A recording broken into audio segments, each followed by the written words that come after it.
नमस्कार दोस्तों, आर के मौर्य कॉमर्स क्लासेज में एक बार फिर से आपका बहुत बहुत स्वागत है। आप पढ़ रहे हैं टेंडर प्राइस के प्रश्नों के क्रम को आगे बढ़ाते हुए इस वीडियो के माध्यम से आपको 5वां नंबर प्रश्न बता रहे हैं। आपको ध्यान देना है, पूरे प्रश्न को अच्छे से सबसे पहले पढ़ते हैं। प्रश्न हमारा कहता है, प्लेजेट कंपनी ने 31 मार्च 2011 को समाप्त होने वाले वर्ष में 1000 साइकिलें निर्मित की। आपके सामने इससे संबंधित trading account and profit loss account बना करके दिया गया है। ठीक है, इसके अंतर्गत दिया गया है cost of material 80,000, direct wages 1,20,000, manufacturing cost 50,000, by sale 4 lakh, cost gross profit CD 1,50,000। Gross profit CD जब नीचे पीएल बनता है तो ब्रॉड डाउन बन जाता है। 2 मैनेजमेंट एंड स्टाफ सैलरी दिया गया है, रेंट रेट्स एंड इंश्योरेंस दिया गया है। उसके बाद selling expenses and journal expenses दिया गया है। उसके बाद नेट प्रॉफिट निकाल करके दे दिया गया है। कोई दिक्कत नहीं। ये आपका फाइनेंशियल अकाउंटिंग के बेस पे कैलकुलेशन किया गया है। अपना हिसाब फाइनेंशियल अकाउंटिंग पे रखते हैं। ठीक है, फाइनेंशियल अकाउंटिंग में ही ट्रेडिंग पीएल बनता है, आपको पता ही है। उसके बाद कहता है 31 मार्च 2012 को समाप्त होने वाले वर्ष के लिए यह अनुमान किया जाता है कि भविष्य के लिए, जैसे मैंने आपको बताया है, टेंडर में पहले 1000 साइकिल बनाया। अब भविष्य में जो साइकिलों की संख्या होगी वह 1200 साइकिलें बनेंगी। क्या कहता है, उत्पादन व बिक्री 1200 साइकिलों की होगी। सामग्री का मूल्य गत वर्ष के स्तर से 20% बढ़ेगा।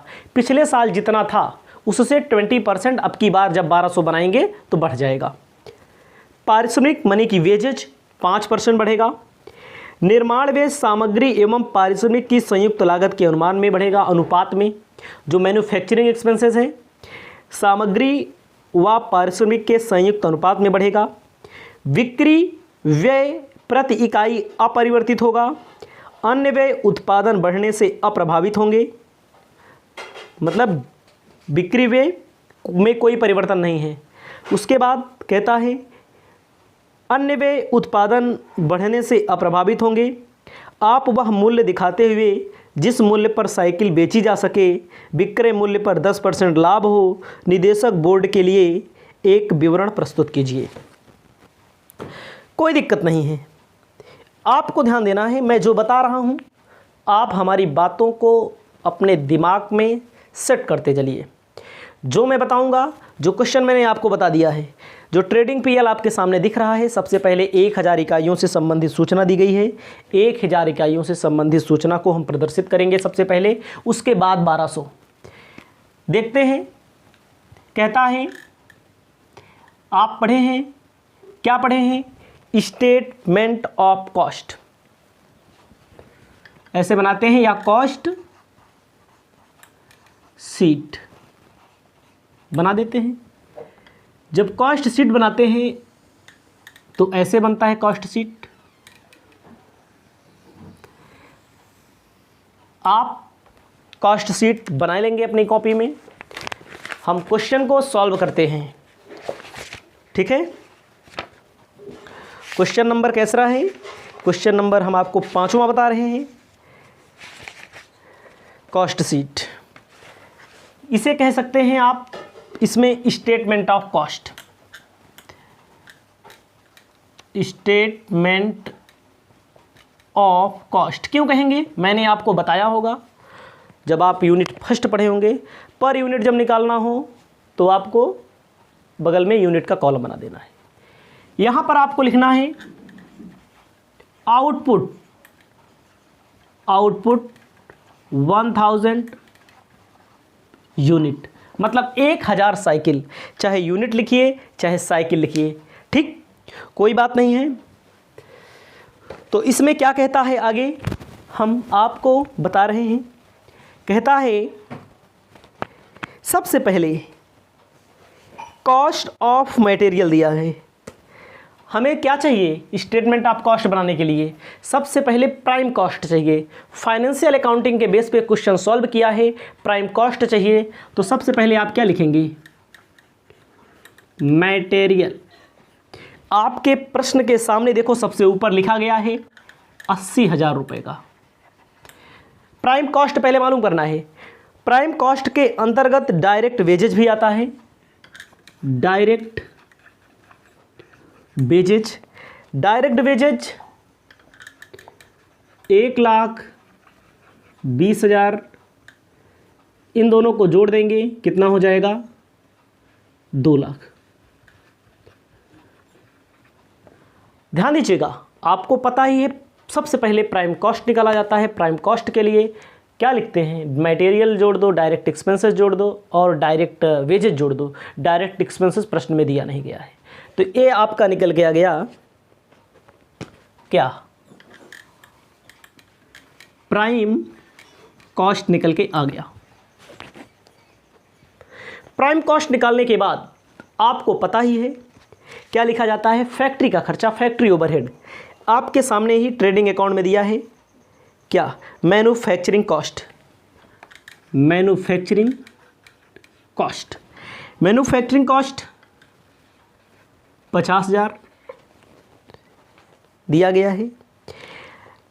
अब आगे आप देखते चलिए, मैनेजमेंट एंड स्टाफ ऑफिस में जाएगा, salary, rent, rates, insurance, selling, journal expenses सब ऑफिस में जाएगा, नहीं लिखना आपको।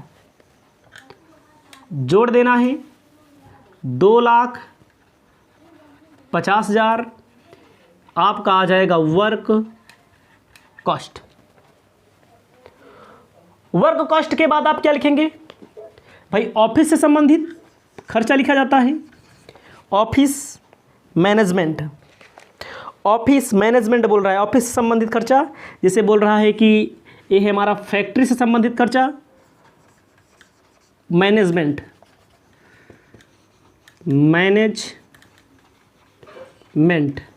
मैनेजमेंट कितना लिखा हुआ है प्रश्न में? 60,000 रुपया। Rent, rates, insurance,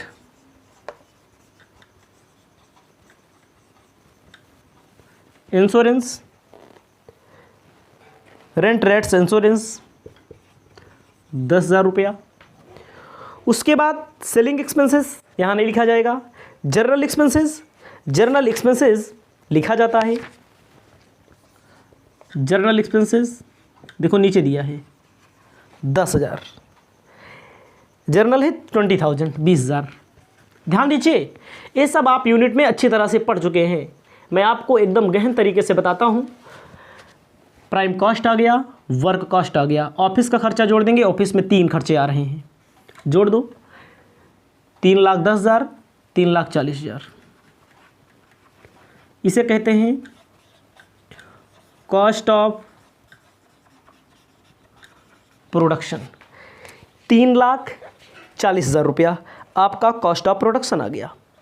cost of production के बाद सेलिंग जोड़ देते हैं। कॉस्ट ऑफ प्रोडक्शन के बाद सेलिंग ओवरहेड कितना दिया गया है क्वेश्चन में?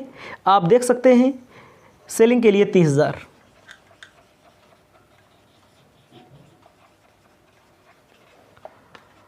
30,000 आ जाएगा 3,70,000। इसे क्या कहेंगे? ये हमारा क्या आया? यह आया हमारा कॉस्ट ऑफ प्रोडक्शन। अच्छा निकाल दिया, लिख दिया मैंने। अब यहाँ पर आपको क्या करना है? सेलिंग जोड़ दिया, इसे कहेंगे कॉस्ट ऑफ गुड्स सोल्ड अथवा टोटल कॉस्ट। सेलिंग देखो क्रेडिट में दिया है 4 लाख,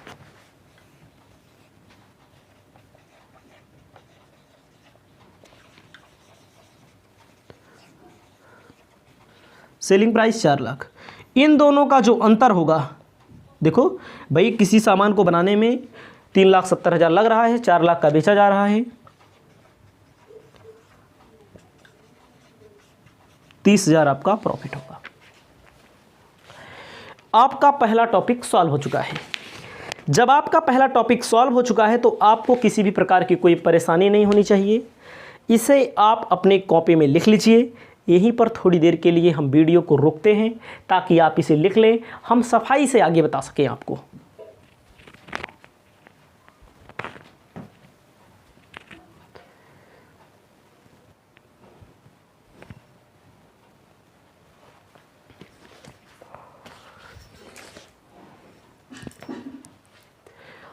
आपको अब ध्यान देना है, इतना समझ में आ गया होगा, बहुत सिंपल है।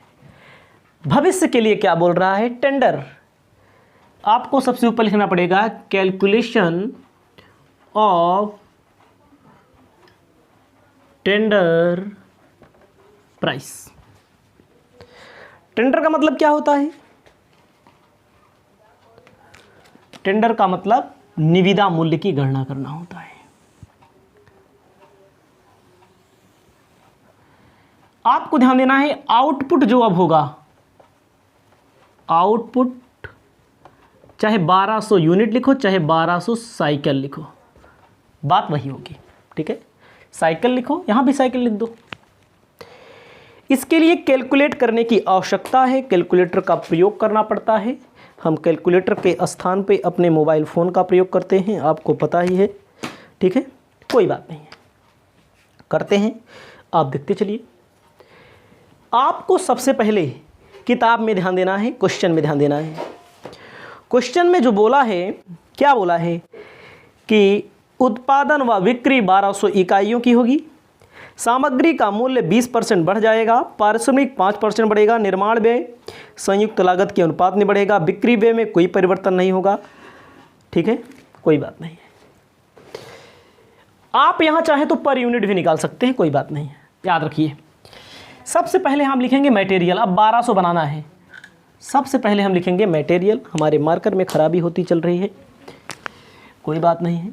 सबसे पहले लिखेंगे मटेरियल। मेरे भाई, मटेरियल में 80,000 रुपया लगा 1000 साइकिल बनाने में। भविष्य में बनाना है 1200 साइकिल। आपको पता है भविष्य में बनाना है कितना? 1200 साइकिल। ठीक, भविष्य में बनाना है कितना? 1200 साइकिल। कोई बात नहीं। 80,000 रुपया का मटेरियल लग रहा था 1000 साइकिल बनाने में, 1200 साइकिल बनाने में कितना रुपया लगेगा? ये रहा हमारे पास मोबाइल। ऐसे कर लो, 80,000 1000 बनाने में, यानी कि 80 रुपये की एक साइकिल का मटेरियल लग रहा था। 80 रुपये की एक साइकिल का मटेरियल लग रहा था 1200 साइकिल की। तो भैया ऐसे कर दो, सीधा सीधा 80,000 भागे 1000 गुणे 1200, 96,000 रुपया लगेगा। कितना लगेगा? 96,000 रुपया लगेगा। 80,000 लग रहा था जब 1000 साइकिल बना रहे थे। 1000 से भाग दो, अब 1200 बनाएंगे तो 1200 से गुणा कर दो। लेकिन प्रश्न में कुछ और बोला है आगे। प्रश्न हमारा कहता है सामग्री का मूल्य गत वर्ष के स्तर से 20% बढ़ेगा। सामग्री ए है, गत वर्ष ए है, अब की बार 20% बढ़ जाएगा। Increase at the rate of 20%। 96,000 का 20%,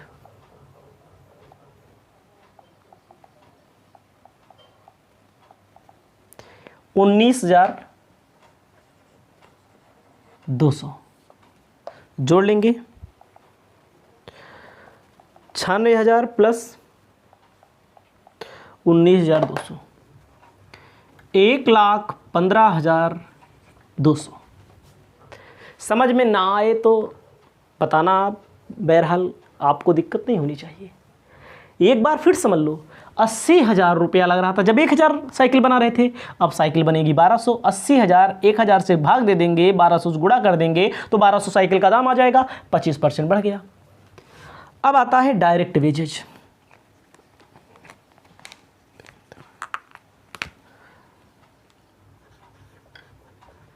डायरेक्ट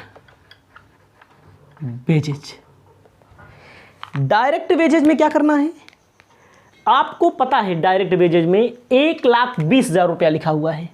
ऐसे लिखो 1,20,000 1,000 बनाने में तो 1,200 बनाने में कितना,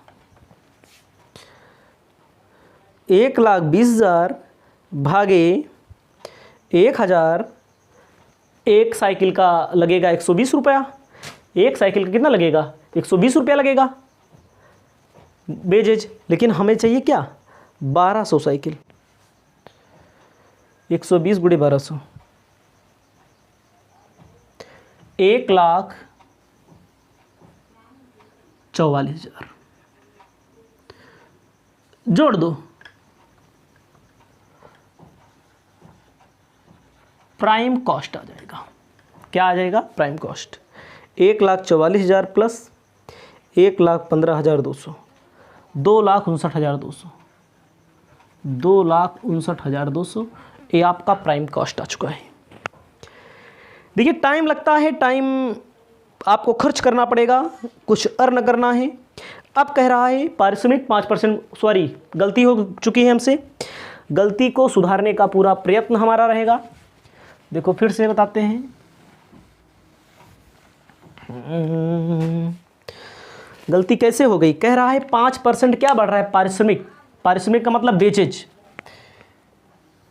यहाँ कितना आया था, यहाँ आया था 1,44,000, गलतियाँ होती रहती हैं, 1,44,000, 1,44,000 में कह रहा है इंक्रीज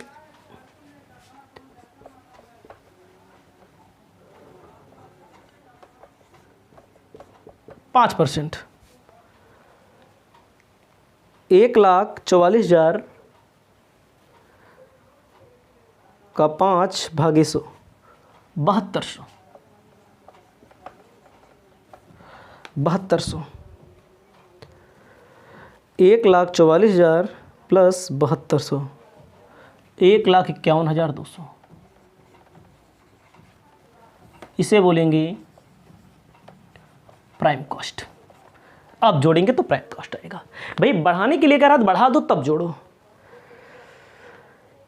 1,15,200 प्लस 1,51,200, 2,66,400। आपको अब आगे ध्यान देना है, इसमें क्या ध्यान देना है, कह रहा है जैसे प्राइम कॉस्ट तक हो गया, manufacturing cost, manufacturing cost, manufacturing cost में क्या ध्यान देना है, कह रहा है जो मैन्युफैक्चरिंग कॉस्ट बढ़ेगा बनेगा सामग्री और मजदूरी के संयुक्त अनुपात में बढ़ेगा। तो अनुपात निकालना पड़ेगा सबसे पहले, संयुक्त अनुपात।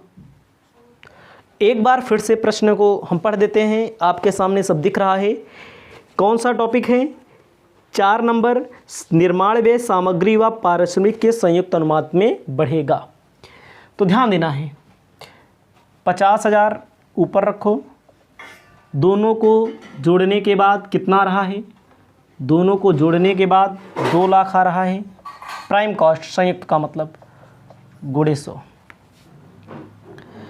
50,000 गुणे 100 भागे 2 लाख, क्या परसेंट आ रहा है, यानी कि 25%।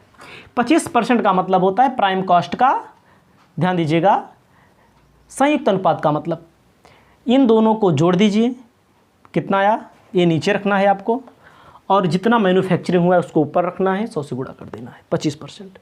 तो यानी कि 25% निकाला जाएगा किसका, 2,66,400 का 25%। जैसे यहाँ पर इसका 25% है, यहाँ पर भी इसका 25% होगा manufacturing cost at the rate of 25% of prime cost.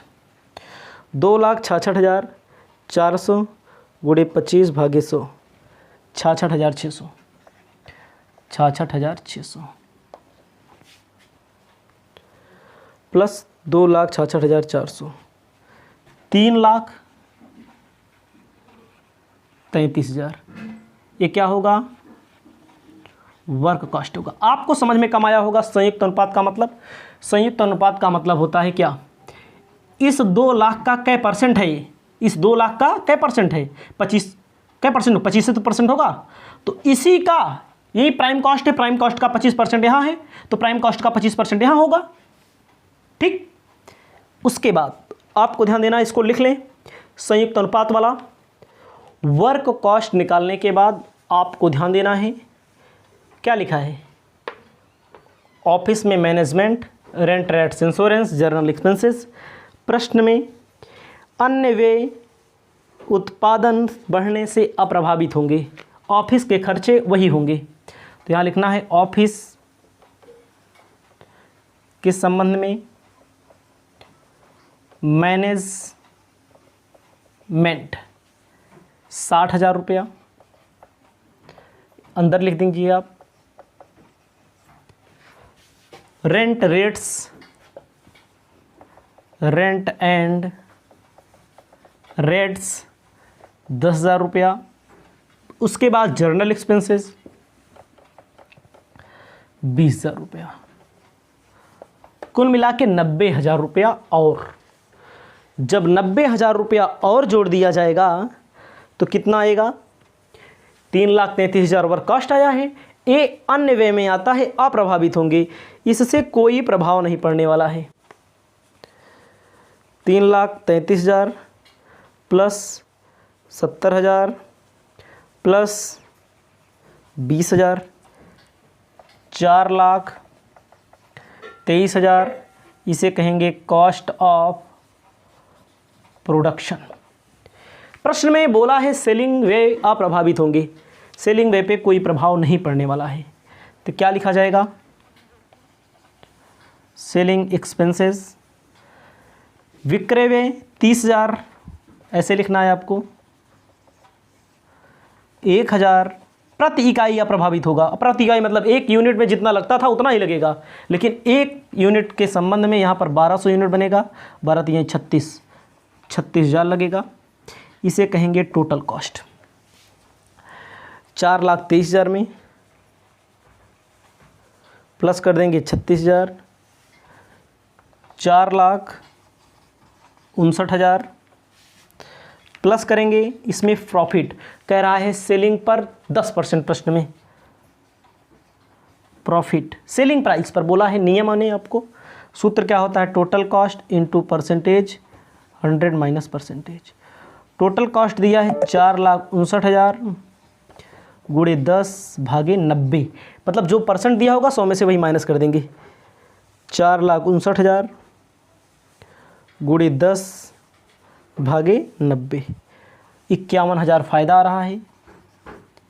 जोड़ लेंगे 5,10,000। जैसे यहाँ पर सेलिंग प्राइस लिखा है, यहाँ पर क्या लिखा जाएगा? Tender price. आपका आंसर आ चुका है। हमारे बुक में भी यही इतना दिया है। पर यूनिट के हिसाब से चेक करेंगे तो 4,510, 5,10,000 भागे कर दो कितना? 1,200। 5,10,000 425 रुपया एक साइकिल का। ठीक है, आपको उम्मीद करते हैं यह प्रश्न समझ में आया होगा। इस प्रश्न को बताने के बाद हम आपको अगली वीडियो में बता रहे हैं 6ठा नंबर प्रश्न, इसी से रिलेटेड है। ऐसे ही वो भी प्रश्न है, आपको बता रहे हैं।